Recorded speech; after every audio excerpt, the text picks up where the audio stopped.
Jesus, I want to belong to you too.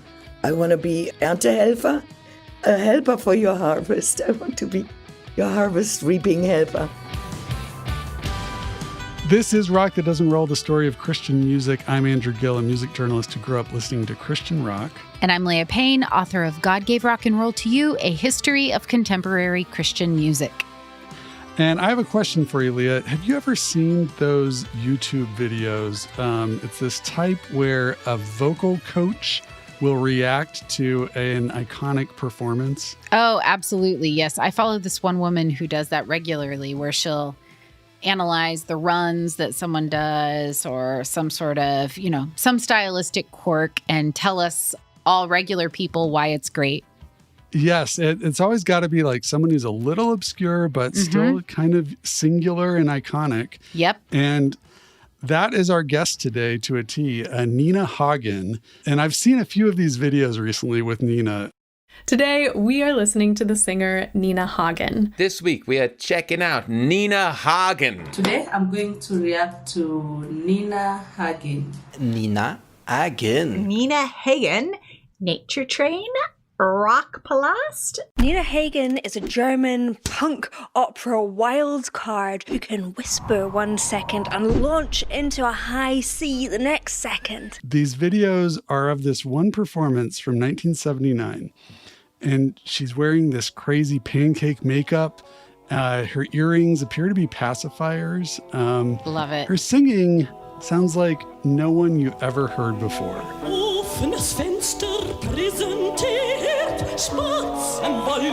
Wow, straight away. Wow, she is not afraid to shape her vocal track. Yeah, it's interesting watching how speechless they are.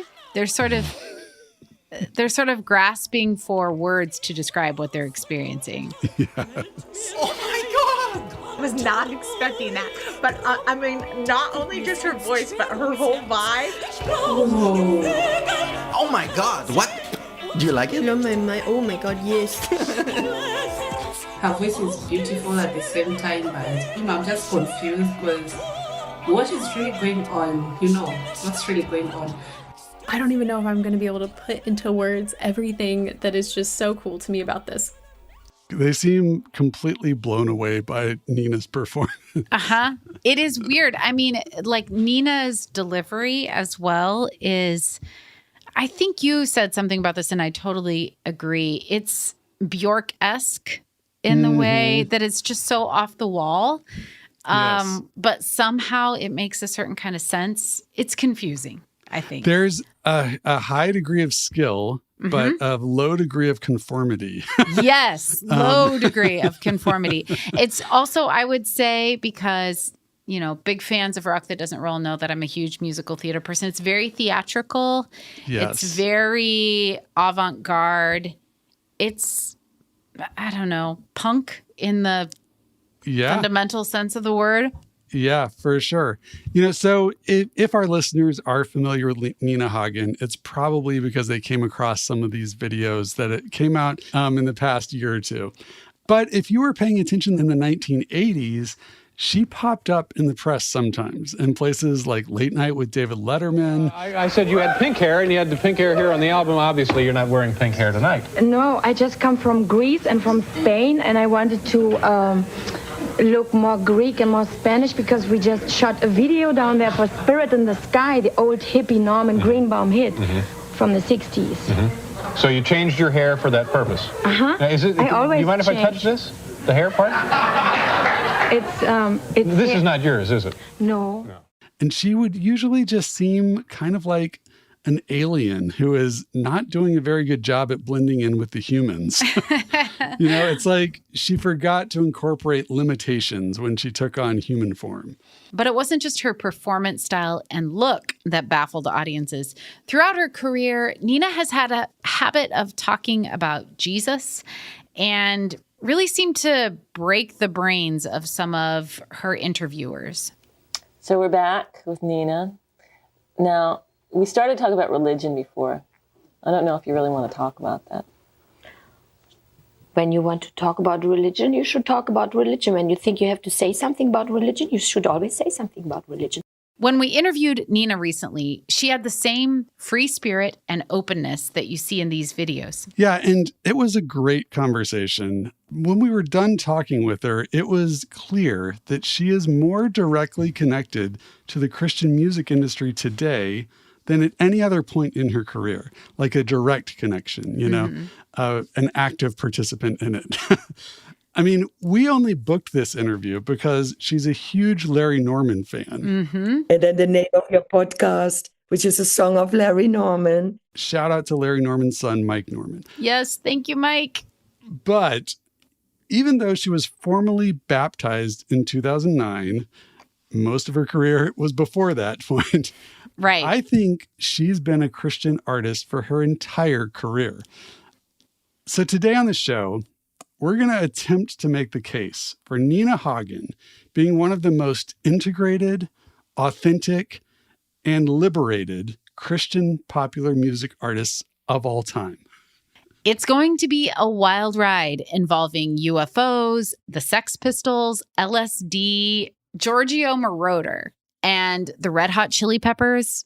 Wish us luck.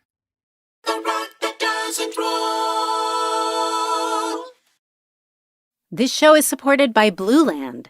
We hear a lot about microplastics in oceans and food, but they can also come from products we use every day at home, including cleaning products. Blue Land is on a mission to make it easy for everyone to make sustainable choices. Blue Land believes that hardworking, clean products can be the norm, not the exception, so that you can do better for your family and the planet at the same time. From cleaning sprays and toilet bowl cleaner to dishwasher and laundry detergent tablets, Blue Land's products are independently tested to perform alongside major brands, and the formulas are free from dyes, parabens, and harsh chemicals. You'll love not having to choose between the safe option and what actually gets your house clean. Blue Land is a certified B Corp and Leaping Bunny cruelty-free certified. Their formulas are EPA's Safer Choice certified, and many products have also earned Cradle to Cradle's Gold Material Health Certificate. If you're looking to make a small change in your routine, you can get 15% off your first order at blueland.com/prx. Get 15% off your first order by going to blueland.com/prx. blueland.com/prx. This show is supported by Odoo. When you buy business software from lots of vendors, the costs add up and it gets complicated and confusing. Odoo solves this. It's a single company that sells a suite of enterprise apps that handles everything from accounting to inventory to sales. Odoo is all connected on a single platform in a simple and affordable way. You can save money without missing out on the features you need. Check out Odoo at odoo.com. That's odoo.com. Okay, first things first, Nina Hagen really loves Jesus. Yeah, it was the main thing she talked about in our interview. The song of Sister Rosetta Tharpe, Everybody Gonna Have a Wonderful Time Up There. There is a line and she's singing, Everybody Gonna Have Religion and Glory. And I changed that and I made redemption and glory. Because the word redemption is so much more describes who our beloved Lord and Savior Jesus Christ is what he's all about than the word religion, because he came onto this planet, in my opinion, to demystify religion, because in the name of religion, so many human-made, mistaken things happened, so that I can't be a friend of the word religion any longer, and I changed it into redemption. But as a child born to an actress and an atheist Holocaust survivor in East Berlin, Nina's lifelong relationship with Jesus wasn't guaranteed. Not only was her faith not guaranteed, but being born at all wasn't a sure thing. She told us her mother was pushed to get an abortion. I was born in 1955 by a mother who was told she should have an abortion with me. But she said, no way.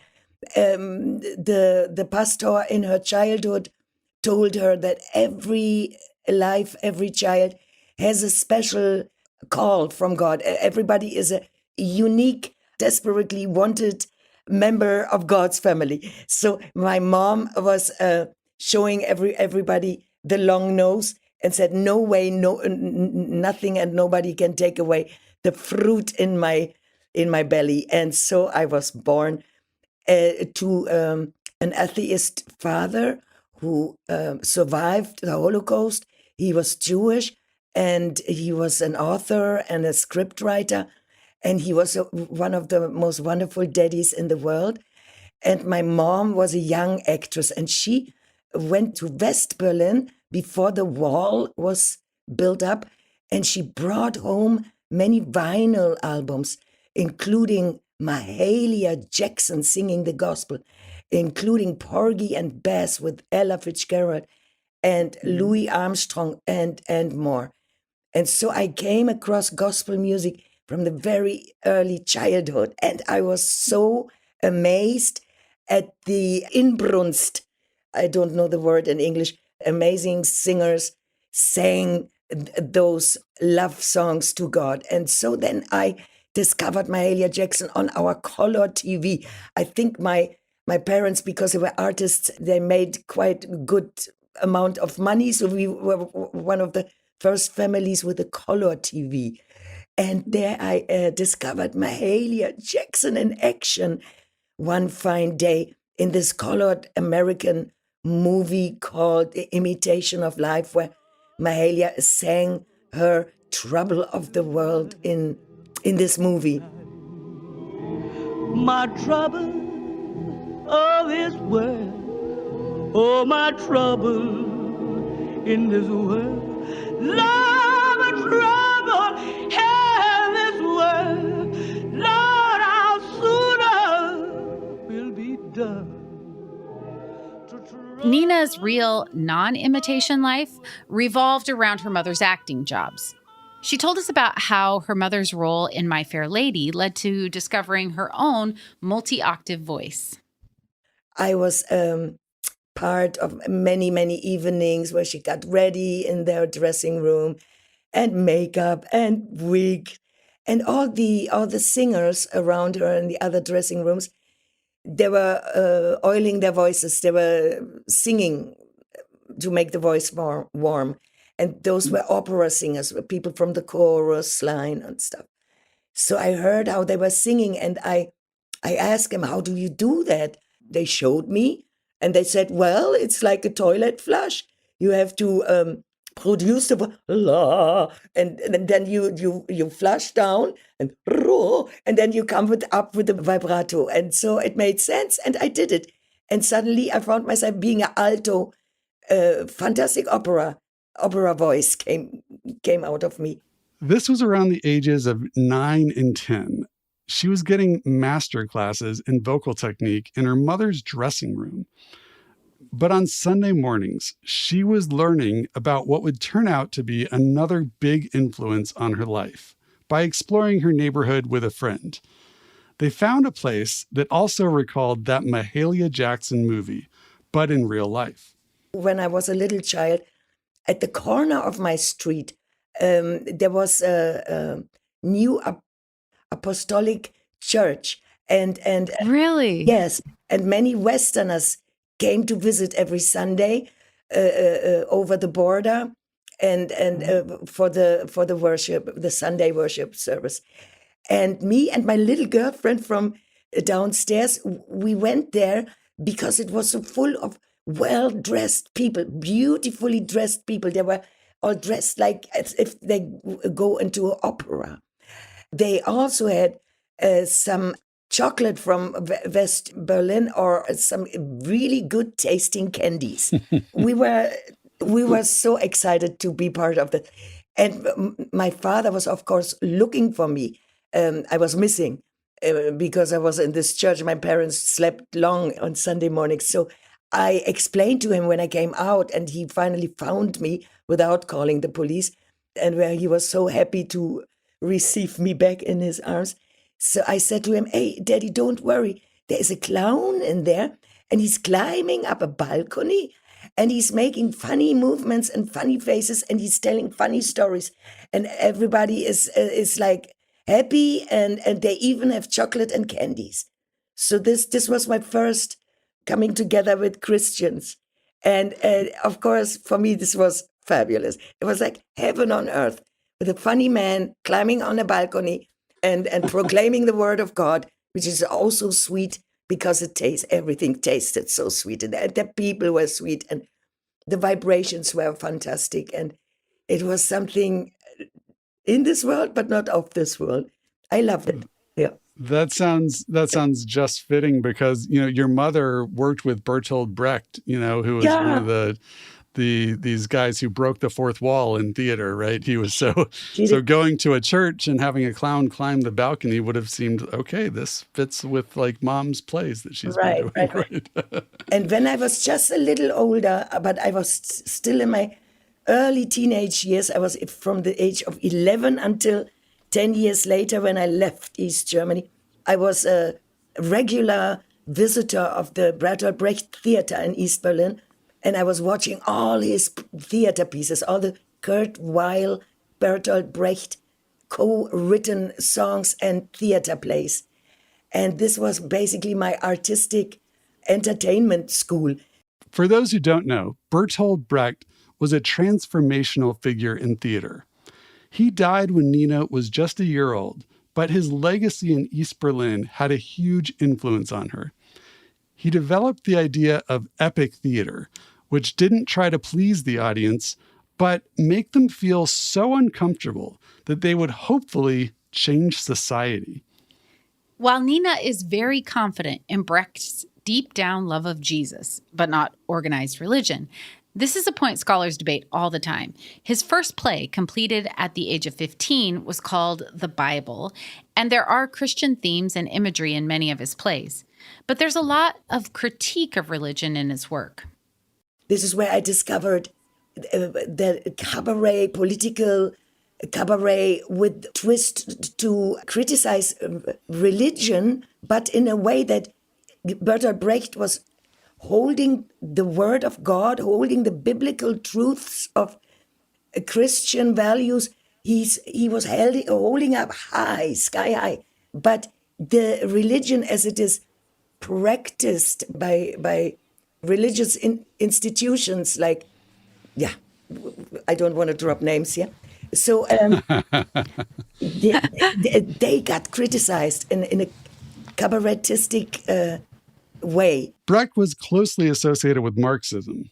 That's why he had returned to East Berlin after World War II. The Hollywood Red Scare essentially chased him out of America. Many would assume a deep involvement with Marxism means he was also an atheist. But if you ask Nina, that is not the case. In fact, she credits his theatrical works with her interest in following Jesus from a young age. This is when I started to really grab a Bible and start reading in a Bible. So I have to thank to Bertolt Brecht and his work and my excitement for this. And so I became a Bible student at a very young age. I wanted to have a relationship, a fellowship with Jesus Christ. And so at the age of 12, I remember myself all alone in my room with my Bible, talking to Jesus and saying, Jesus, I want to belong to you too. I want to be Erntehelfer. Erntehelfer in English is like the helpers, the assistants to reap the harvest. Exactly. So I said, I want to be a helper for your harvest. I want to be your harvest reaping helper. And and so I became a follower of Christ in a very early age. So Nina remembers dedicating her life to Christ all on her own, under the influence of Mahalia Jackson, Bertolt Brecht, the New Apostolic Church, and her Bible. Nina told us that after that experience, she still had a difficult adolescence, but one of her most memorable experiences of God was yet to come. During a time when I was a quite disturbed and depressed young woman, I had a couple of abortions and one miscarriage behind me and a broken heart. And I was a candidate for suicide. during that time. And then that amazing experience where I was baptized by Christ during a near-death experience. Sounds out of this world, but what is not out of this world when you are visiting this planet for a while? It's a couple of experiences are out of this world, and so it was with me the same. And I was baptized in the Holy Spirit in the middle of an acid trip, and I spoke and wrote and witnessed about it since that time. She was 17 when this happened in 1972. For context, this was only a few years after Lonnie Frisbee had a similar experience with God while using LSD in California. And the first songs that I then started writing, they all had to do, not all, but many of those songs had to do with leading my audience slowly but steady from one album to the next, proclaiming my love, my relationship, my fellowship with Jesus Christ. For example, 1978, I was already in West Berlin. There is a song called On the Cemetery, auf dem Friedhof, and there are vampires doing nasty things.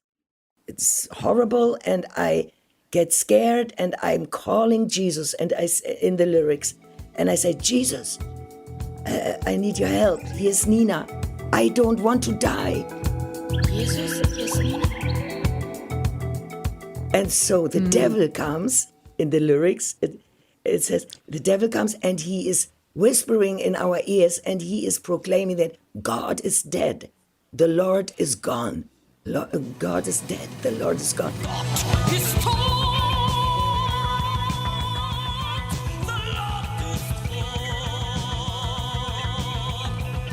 That's what the devil is proclaiming. And then many people said to me the last couple of years or centuries, but Nina Hagen, you wrote God is dead. But I said, please read the lyrics. The devil comes and he's whispering in our ears, God is dead, the Lord is fought. It's not Nina Hagen saying that, it's the devil. So I started to grab my audience from the start, so to speak. It has a beautiful continuation.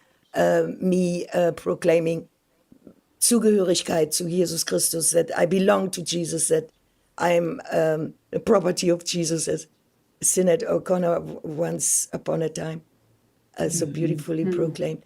But then she changed her mind. Sinead O'Connor had her own journey. Lonnie Frisbee had his own path too. After receiving his revelation on LSD, he went on to co-found Calvary Chapel and shape Jesus music in a big way. Nina's journey would lead her into the heart of the punk explosion. And eventually, she would help define punk rock in Europe. Rock that doesn't roll. Rock That Doesn't Roll is supported by Larry'sCoffee.com, a roaster from Raleigh, North Carolina. Very high quality coffee beans. Oh, wow. Just this morning, I brewed myself a little pot of Ethiopia Sidama. Their Sidama Pharaoh, I think is how you say it. Their light roast. It takes a lot to get someone who is from the Pacific Northwest to enthusiastically endorse coffee from outside this region because, we're coffee divas out here. But I love this coffee. It's so good. It was really light. And I used to be a barista. I don't know if I've mentioned that. That's established lore at this point, right? Yeah, that's right. That's right. I am in retirement, but those skills just never go away. So I love this coffee. Yeah, I tried the Bean Martin in a French press, and I was very happy with how that tasted. But, the more I looked into, we were approached by Larry's Coffee, and I was like, well, I got to check this out and see if there's any reason not to do this. They are a certified B Corp. Their coffee is all certified organic and fair trade. In their shop in North Carolina, they use rainwater to flush the toilets. I mean, Like, I can't find any reason to not like Larry's Coffee. So if you want to support the show, you can go to larryscoffee.com/RTDR. And if you buy from them, they support us. We hope that you'll check it out. They've been there since 1996. That's the perfect year to have established a coffee company, right? 1996. It's true. Yeah, it's true. It doesn't get better Perfect than that. vintage. So larryscoffee.com/RTDR. Check it out. Brecht was a hugely important influence on Nina's life. His work even shows up in her dreams today. Oh, by the way, I had a dream with Donald Trump the other night, and he was singing a very famous song of that three-penny opera. It's a song about a criminal who never gets caught. Just wanted to share this with you. Wow. The current president of the United States of America. It was my dream, and he sang that song. Tell me, could it be, Mac the Knife? Make the Knife, it is called in English, and in German it's called Die Mordtat from Mackie Messer, about this criminal who never gets caught. And then I woke up and I thought, okay, I'm going to share this with everybody. Why not? I mean, hello, if the current president of the United States dares to visit me in my dream singing a Bertolt Brecht song about the criminal who never gets caught, then why not tell the world about it? Nina has an earned distaste for authoritarian governments. As a child, she accompanied her father to the concentration camp where her grandparents were both killed. Me and my father, and I was 7 or 8 years old, we were walking down through the fog in the Memorium concentration camp, Sachsenhausen, where my grandfather Hermann Hagen was murdered during the Holocaust. And my daddy, Hans Hagen, and me, we were asked by the East German evening news people, they filmed us, they asked us to walk down and visit this memorial.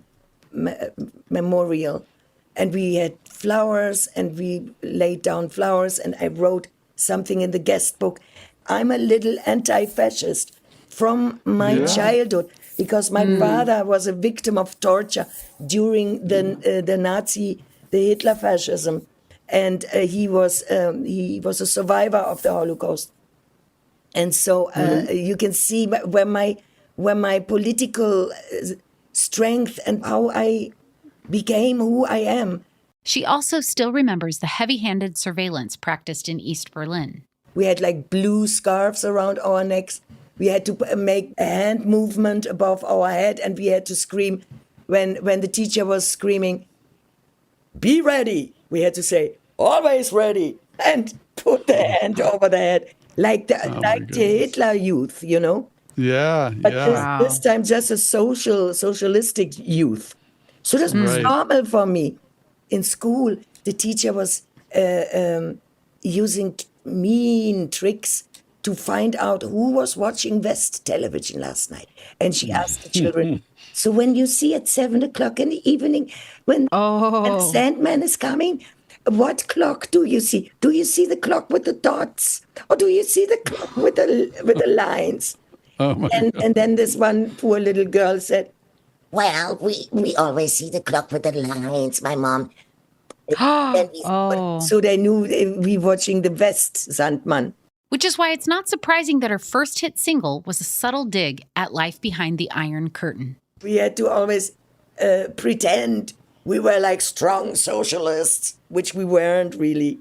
Well, and then your big hit with Automobile in 1974, it translates to You Forgot the Color Film. Yeah. I won't attempt the German version, but it became a massive hit. That must have taken a lot of bravery or did it take bravery to have a song that was that subversively criticizing the government and that sort of, we all did that in a way, but this was we were making a piss take, so to speak.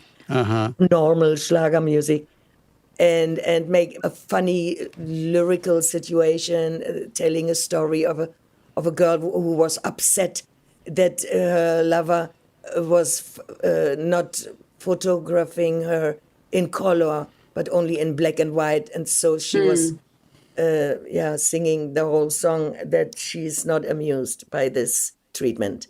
Is like a symbol of the drabness of life in East Germany, right? Yeah, genau. And little words and picturesque descriptions make it even more mystical to see that the story might be double folded, and people were looking for a deeper meaning when we were talking about feeling like a rabbit in the hole and stuff like that.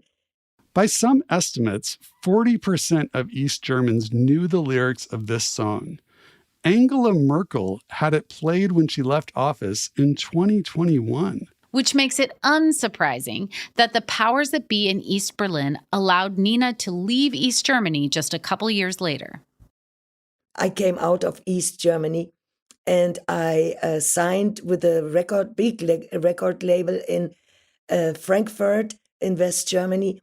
And they told me, Nina, go around and look at as many concerts as you can find and find your way, find your what kind of music you wanna make in the future. So they were very kind and very smart to give me this freedom.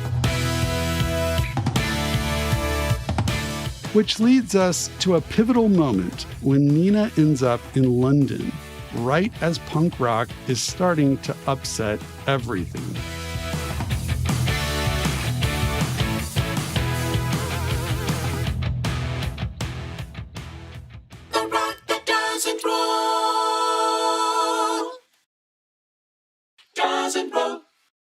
I was called by my friend Juliana Grigorova, who was a film student at the London Film School.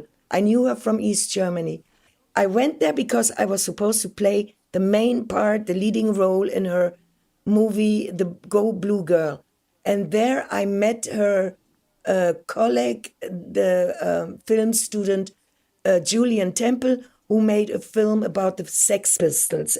And so I met the girlfriend of Johnny Rotten and her daughter, Ariane, called Ari Up. And Ari Up was the singer of the Slits.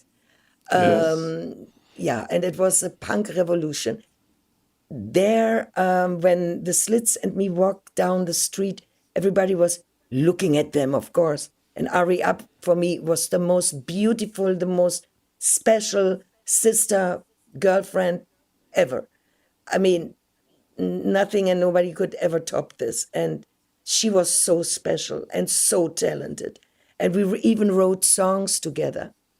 I felt like I'm a nanny because I accompanied the Slits and Ari Up to their concerts or to the rehearsals. And I felt like being the Mary Poppins for Ari Up because Ari was so young. She was between 14 and 15. And so I knew what that means of sexual predators. And yeah, so I tried to protect her from that and as good as I could. And we became really the bestest friends. And then I saw all the punk bands during that time. And I was happy for them because it was so refreshing and joyful to see all these happy young people doing their own thing. They invented something they could call their own. And then quite quickly, it was taken over by the industrializing punk music and punk culture. But this is in capitalist societies, this is the way it goes. But the first unpretentious, authentic bands and musicians and people was just amazing to witness. It was very inspiring. And they had fun listening to my stories when I told them about Bertolt Brecht and Kurt Weill, and I was singing to them some Brecht hits. And they were like looking at me like as if I come from another star system because I had an opera voice. And I told them about Jesus on my first LSD trip, how I was baptized in the Holy Spirit. And so I was the Jesus freaks of the punk nannies. Oh, amazing! So That's so even fascinating. then, it was with you. It was. Yeah. You've been hanging out with the Slits. Everybody who wanted or not wanted to hear it, I told them my experience with Jesus, and told everybody Jesus really exists, and he might be the original punk ever and ever after. I mean, hearing your ability to sing and perform in the punk era, no one else seems to have the control and the confidence as a performer that you have from that punk world. You know, a lot of the punk world, the ethos was anybody. But my punk world started in East Berlin, seeing and witnessing, watching, and taking it all in. The Brecht Weil musicals, because each and every theater play by Brecht Weil is a little musical. Happy End, Mahagony, the Threepenny Opera, Schweik in the Second World War, Mother Courage, Der aufhaltsame Aufstieg des Arturo Ui, the Days of the Parisienne Commune, the Days of the Commune, and you name it. There is so many, much more. All little punk Weimarer Republik cabaret pieces. So I think Brecht was the original pre-punk. Yeah. And you are the connective tissue between all of it. Yeah. It's amazing to imagine Nina having these conversations in the epicenter of the punk explosion in the late 1970s, the same time when so much was happening in other corners of the Christian music world. Bob Dylan was just about to enter his evangelical era. Big stars like Keith Green were starting to launch what would eventually become known as contemporary Christian music. Sparrow Records was getting started. There was a lot going on in that era. Larry Norman was well into his career, collaborating with British stars like Cliff Richard and Dudley Moore, and running his solid rock record label in LA. After her time in London, the Nina Hagen Band released their first German-language album in 1978 and officially brought punk rock to Deutschland. Soon after that, however, Nina found herself spending a lot of time in LA. I thought maybe she'd met Larry Norman there somehow. Just wonder if you could talk a little bit about how Larry Norman's music entered your world. Very late in my life, actually. I was so upset that, I mean, for a little moment, that Larry's music came so late in my life. My first gospel album was released 15 years ago. And it was called Personal Jesus, and mostly it was filled with very traditional Southern gospel songs and so forth. And then ever after, I discovered Rosetta Tharpe and Larry Norman. They came after this first gospel album. And yes, Larry Norman, I was so happy that I discovered him. I couldn't get enough of it. And I started to translate his songs into German language. And I made a whole German gospel and folk album called Folksbeat, and with my German translations from American songs. Like Why Should the Devil Have All the Good Music from Larry, I put it into German. Sweet, Sweet Song of Salvation, by me, it's called Süßes Lied der Errettung. And Bob Dylan, Another Cup of Coffee, noch ein Tässchen Kaffee. And much more.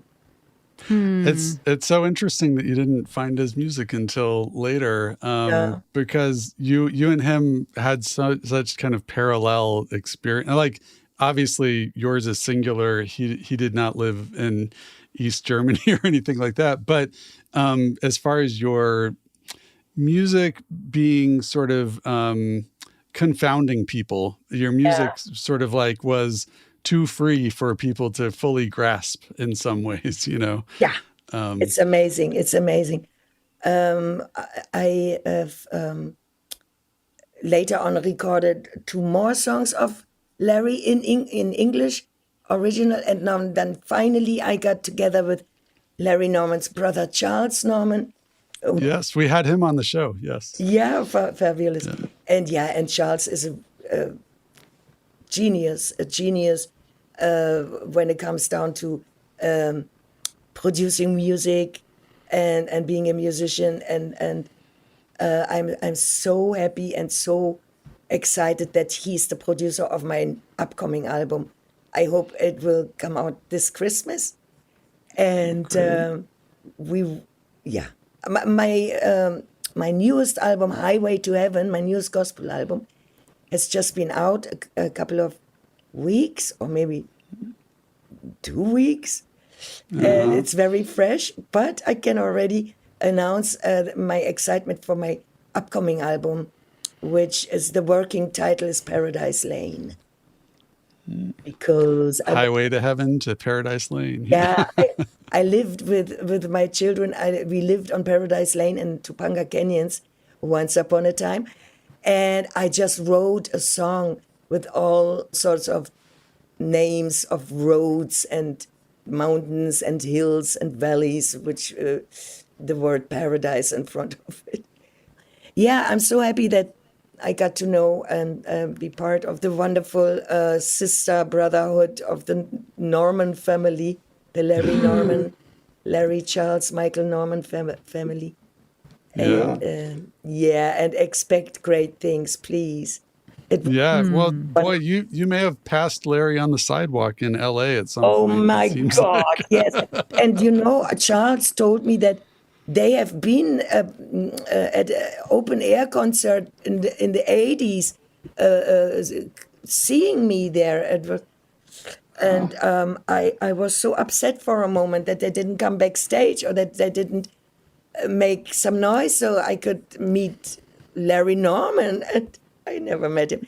But it's amazing. You even had, he had a song about unidentified flying objects. Yes, I covered it. That's right. But Greenland Records, yes. Yeah. It's an unidentified flying object. He's an unidentified flying object that's asleep but will not die. And by the way, when I came after a long tour, pregnant in the 3rd month with my child, Cosma, we came back to Los Angeles. We rented a house for a holiday, well-deserved holiday after a long, exhausting tour. And one night I saw a UFO, and I woke up from deep sleep. Normally, what does a pregnant woman do when she wakes up in the night? She goes to the toilet, have a pee, but not me. I went to the window, I opened up the curtain, and there it was a heavenly spaceship hovering in the air, and I was freeze-framed, but in a happy way. Not at all as only good vibrations. I can't even describe how good the vibrations were. And the lights beaming out from it, it was the rainbow spectrum, one color after the other, as if, the yellow said hello and stayed for a moment or 2 or 3. And I was like, wow. So beautiful. And it was like a person. The yellow was like a person. Then the pink was like another person. It was like an archangelic presence. I was thinking, who are these? They are alive. They are each different color. It was just beautiful, so amazing. And then after a while, the last light I saw went into the white light. All the colors from the rainbow spectrum passed through. In the end, the white light came, and I was still freeze-framed, looked at it. My mouth was most likely open, wide open, and I was looking at this hovering spaceship. And then I saw the light went out, and I saw 3 people, like in a recording studio or in a spaceship, doing some things. They didn't even look at me. And then I remember the next thing is I wake up in the morning, the curtains are still open. I do not remember how I went back to bed, back to sleep, a piece of time missing. And I knew this was too good to be true, but it was not a dream. I knew it was not a dream. And I knew this was of heavenly origin and not of what many stories in the good old USA are cruising around about, like alien abduction or negative UFO encounters. My encounter on that day on Malibu Beach, we rented a house on Malibu Beach in the Malibu colony. That was only good, so good. And therefore, it was a pleasure for me to sing Larry's song, because maybe, just maybe, who knows? God knows for sure. God knows. Maybe that was a sign from our beloved Lord and Savior Jesus Christ to show me, hey, Ninchen, we exist. We have those beautiful colors from us, from the Elohim, who made you in our image. And if there's life on other planets, then I'm sure that he must know. And he's been there once already, and has died to save their soul. Another Christian singer coming up in the late 1970s was Amy Grant. Nina may be as different from Amy Grant as two artists can be, especially with how they were treated as women. Early on in her career, Amy got an earful from Christian bookstore owners about having too many buttons open on her modest album cover photo. 2 would have been okay, but 3 was apparently over the line. Meanwhile, Nina was not constrained by any traditional sexual mores and probably seemed off limits to fans of traditional contemporary Christian music. She had a song in 1980 called Proud to be Gay. Proud to be gay, little boy.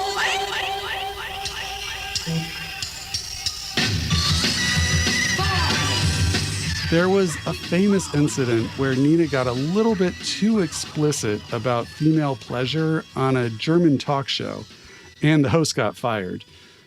And there were many performances on European television where the issue with Nina's top isn't exactly the number of buttons open, it's that there aren't buttons at all. And yet, in so many of these performances, Nina inserts references to God. Like this moment in a French TV appearance where she goes from a cover of Foxy Lady to the Lord's Prayer, all while wearing a mesh top. Hello, be thy name, thy kingdom come, thy will be done on earth as it is in heaven, and heaven, and heaven, and the second. There are so many examples of Nina bringing God into places where people are not expecting her to.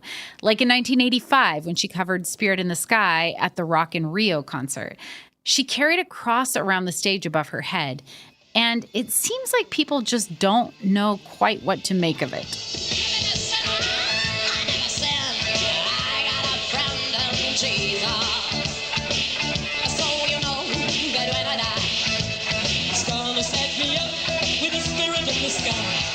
Nina does have some regrets about her arms wide open approach to life. I called my daughter Cosma Shiva because I had a stupid little book there and it was talking about Krishna and Shiva. And so I brought things totally went berserk in my head, and I dared to call my child Cosma Shiva. I should have called her Cosma Maria or Cosma Matilda or whatnot, but it was Shiva.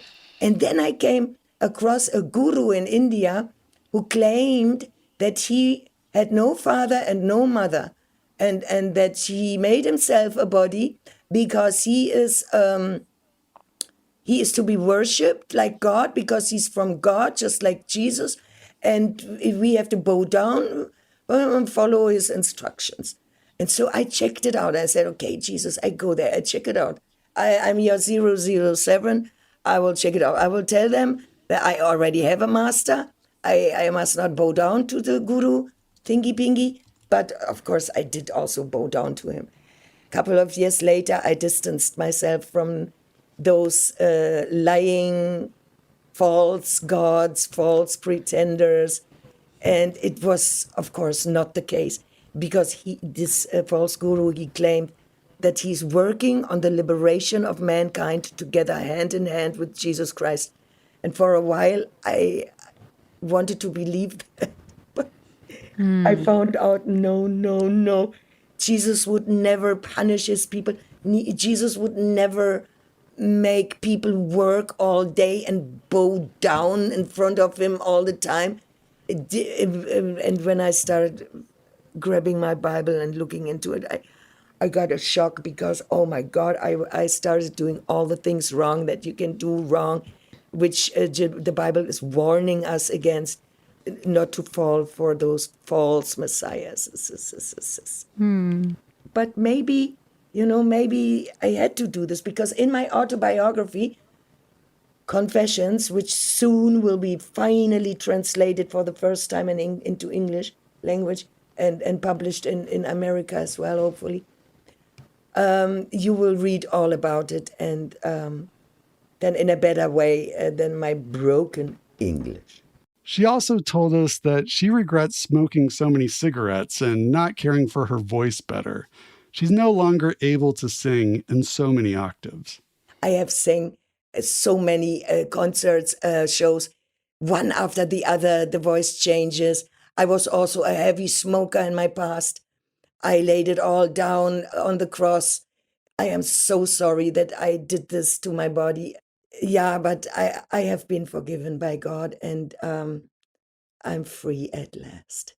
But after a career that included albums produced by Giorgio Moroder, working with the Red Hot Chili Peppers, and fashion designers like Jean-Paul Gaultier and Vivienne Westwood, today Nina is reaching further back for inspiration. And she can't keep from singing with the voice that she still has. Good old gospel music, and it's a treasure which is never ending. I keep finding gospel songs that I thought I should have known before, but I didn't. And they just pop out into the open and make themselves known to me. It's amazing. For example, I heard the angels singing Lightning Hopkins, Sister Rosetta Tharpe, just 10 minutes before the doors were closing on my newest album, Highway to Heaven. And the title of the album was already standing there, Highway to Heaven. But I didn't have a song with that title. And I was Googling, and I looked up the name Rosetta Tharpe, Highway to Heaven, and plop came Rosetta Tharpe, there's a Highway to Heaven. I couldn't believe my luck. And there it was. Thank you. Thank you so much. Brighter, my load gets lighter. I'm walking up the King's Highway. My joy is multiplying. I don't know the lyrics by head, and I don't have the page open. But there's a highway to heaven. None can walk up there but the pure in heart. There's a highway to heaven. I'm walking up the King's Highway. Oh, yeah. Love it. Nina, I have to say, I loved that on Personal Jesus, you have all these gospel songs, and right there near the end, you also have all these fascists bound to lose. Yes. Yeah, love the combination. Yeah. It's all the same. Right? Yes. Yes. Because we have to remember who God is. God is love and light and goodness, and not one grade of darkness, nothing. Only love, so we know what to do, what there is to do, to love the world to peace. Love the world to peace, not to pieces, but to peace. Love the world to peace. Well, am I gonna tell you fascists? You might be surprised.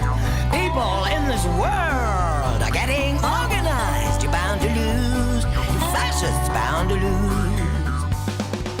Whether you're a fan of Nina Hagen's or not, there's no denying that a sincere love of Jesus and people has always been underlying a lot of her music. There you have it, folks. Nina Hagen, one of one. And that's it for this episode of Rock That Doesn't Roll. Thanks to Nina for joining us. Thanks to Mike Norman for helping to set it up. Thank you for listening, and a huge thanks to our Patreon supporters for making the show possible. You can become one yourself at patreon.com/RTDR. We'll be back in 2 weeks. In the meantime, you can find us on Substack and Instagram by searching Rock That Doesn't Roll and at our new website, rtdrpod.com. Of course, you should give us a rating and review on whatever podcast app you're using to listen right now. And consider supporting the show by ordering coffee from larryscoffee.com/RTDR. Season 4 of Rock That Doesn't Roll is distributed through the Public Radio Exchange with funding from our Patreon community. It's produced by the one and only Andrew Gill. Our original score is by Jim Cooper of Infomercial USA. If you have a story to share or thoughts on this episode, please call our hotline at 629-204-4264. Our email address is rtdrpod@gmail.com. I'm Andrew Gill. And I'm Leah Payne. Remember, rock all you want, but watch it when you start to roll.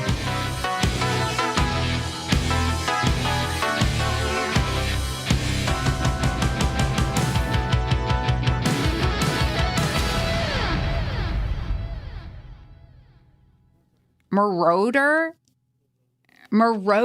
Okay. That's going in the outtakes. When I found out I was going to be a parent, I immediately felt a lot of anxiety and worry. So I went on to BetterHelp to try to look for a therapist to help me with that. My relationship with my family and with my boyfriend and with myself were suffering. I really needed help. I was ruminating a lot. Really getting those thoughts out to a therapist and getting feedback was just life-changing. Discover what BetterHelp Online Therapy can do for you. Visit BetterHelp.com today.